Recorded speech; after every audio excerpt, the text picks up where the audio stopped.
The 1987 guerrilla bush war that brought the ruling government in power mostly took place in Ruwero Triangle, in districts of Luwero, Nakaseke, Chiboga, Mubende, Wakiso and Kakumiru, with majority of the districts being from Buganda region. Notably, a significant number of casualties during the conflict were from the Buganda region. A great part of the war was fought in the Buganda Kingdom, and of course many people in Buganda, our grandparents and our parents, got involved. Some got involved at a very tender age. Olutalo luno amakanda gaalwo n'entandikwa yaalwo yali wano, mwalimu ebintu bikulu, mwalimu okufiirwa abantu. Mujjukire nti abantu bwe bafa eggwanga liba lifiiriddwa. Kituufu nti twafiirwa abantu abaali beewaddeyo okulwana okununula eggwanga lino, n'abamu ku abo abaafiira wakati awo mwalimu n'abaana abaafanga obufi olw'ebyo ebyaliwo mu mbeera ey'olutalo. In today's Liberation episode, Church of Uganda Family TV brings you different people from Buganda Kingdom explaining both the positive and negative impacts of the bush war. And now, after 37 years, we have the restoration of the Buganda Kingdom, and we still think the government can do a lot more to improve the lives of the people of Buganda. Amayumba mangi gaakubibwa, ebyenfuna byadde emabega, abantu bava mu bitundu mwe bali ne bagenda mu bitundu ebirala.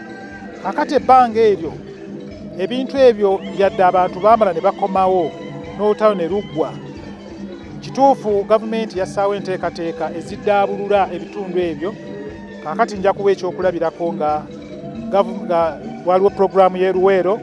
Mujjukire bulungi nti waliwo ssente ezaasondebwangaawo okudduukira abantu abaali bakoseddwa olutalo. Ate ne wabeerawo ne minisitule yateekebwawo ng'ekwata ku nsonga z'e Luweero. Sijja kwogera nnyo Luweero, naye njagala kwogera generally entalo nga zino bwe ziyita mu bantu zibakosa zitya. Abantu zibajja mu bitundu byabwe, abaana abato abakula mu biseera eby'entalo bafuna emitima, tebafuna kuteekebwateekebwa. N'olwekyo effects z'olutalo olwo nakakati nze nkyaziraba mu bantu.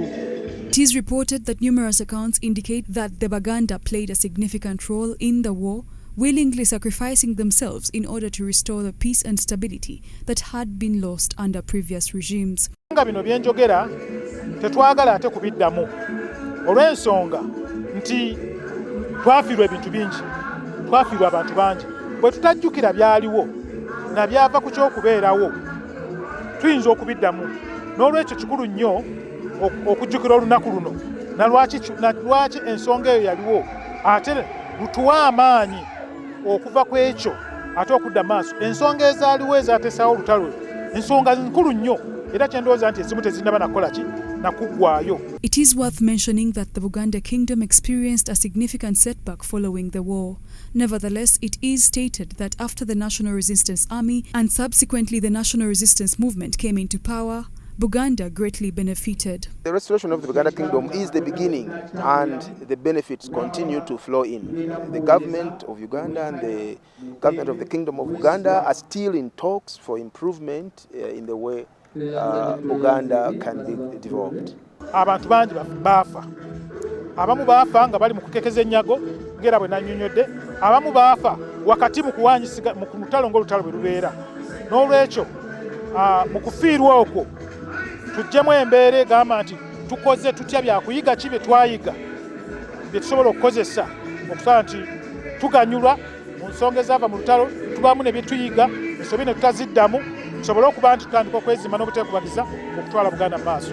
This was due to the government's efforts in restoring the Buganda Kingdom, which had previously been abolished by the Milton Obote government. Dan Chitaze, leader in Buganda Kingdom, says that it's time that Ugandans stop thinking of the impact of the guerrilla bush war but focus on working. Wanti twafiirwa ebintu bingi, era bw'olaba abantu kaakati lwakuba tetufunye enteekateeka eddamu kuzimba mitima gy'abantu na kubategeeza nti olutalo lwaliwo naye ndowooza kakati olutalo lwaggwa.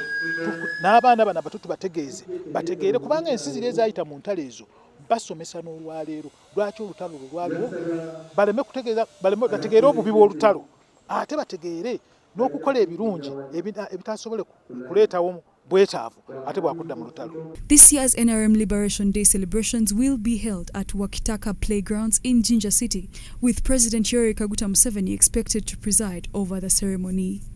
Story compiled by Julius Muhumuza, For Church of Uganda Family TV, News at 8.